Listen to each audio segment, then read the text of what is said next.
আমাদের যদি কোনো ভুল হয়, অপরাধ হয়, তাহলে সেই ভুলের শাস্তি বা সংশোধনের সুযোগ আপনারা আমাদেরকে দিবেন। দায় স্বীকার করে প্রকাশ্যে ক্ষমা চাইলেন পলক। কোটা সংস্কার আন্দোলনের সময় সামাজিক যোগাযোগ মাধ্যমে গুজব ঠেকাতে ব্যর্থতার দায় নিয়ে প্রকাশ্যে ক্ষমা চাইলেন ডাক, টেলিযোগাযোগ ও তথ্য প্রযুক্তি প্রতিমন্ত্রী জুনায়েদ আহমেদ পলক। তিনি বলেন, তরুণ প্রজন্মের কাছে যদি আমার কোনো ভুল হয়ে থাকে, আমি প্রকাশ্যে ক্ষমা প্রার্থনা করছি। শুক্রবার বিকেলে নাটোরে নিজ বাসভবনে জাতীয় শোক দিবস স্মরণে সিংড়া উপজেলা আওয়ামী লীগের উদ্যোগে আলোচনা সভা, দোয়া ও মোনাজাত অনুষ্ঠানে তিনি এ ক্ষমা প্রার্থনা করেন। প্রকৃত সত্যটা তুলে ধরে তাদের কাছে আমাদের কোনো ভুল ত্রুটি হলে আমরা করজোড়ে ক্ষমা চেয়ে দেশের জন্য, দেশের শান্তি উন্নয়নের জন্য, নিরাপত্তার জন্য।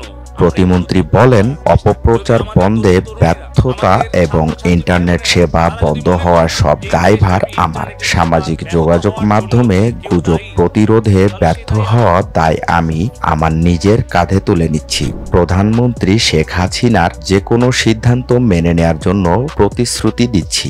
এ সময় অশুভ চক্রান্তকারীরা সন্ত্রাস এবং হত্যাকাণ্ডে মেতে উঠেছে উল্লেখ করে তিনি বলেন, যেভাবেই হোক ছাত্রছাত্রী এবং কিশোর কিশোরীদের সঙ্গে আমাদের যে দূরত্ব এবং ভুল বোঝাবুঝি সৃষ্টি হয়েছে সেটা দূর করার উদ্যোগ গ্রহণ করতে হবে।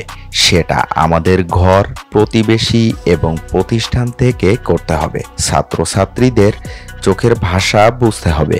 জুনায়েদ আহমেদ পলক বলেন, শিক্ষার্থীদের সঙ্গে যে দূরত্ব তৈরি হয়েছে, কখনো তাদের প্রতি কঠিন সিদ্ধান্ত নিয়ে সমাধান করা সম্ভব নয়। সঠিক সিদ্ধান্ত নিয়েই সেটার সমাধান করতে হবে। আমরা তাদের প্রতি কঠোর শাসনের পথ বেছে না নিয়ে তাদের প্রতি সংবেদনশীল হয়ে স্নেহ মমতা নিয়ে বসে কথা শুনলে আমার বিশ্বাস অবশ্যই সেই ভুল বোঝাবুঝি দূর হবে। এতে ষড়যন্ত্রকারীদের চক্রান্ত সফল হবে না। কোটা সংস্কার আন্দোলনকে ঘিরে গত 17 জুলাই রাত থেকে মোবাইল ইন্টারনেট এবং 18 জুলাই রাতে বন্ধ হয়ে যায় ব্রডব্যান্ড ইন্টারনেট। এরপর 28 জুলাই থেকে ধাপে ধাপে ব্রডব্যান্ড ইন্টারনেট সেবা চালু করা হয়।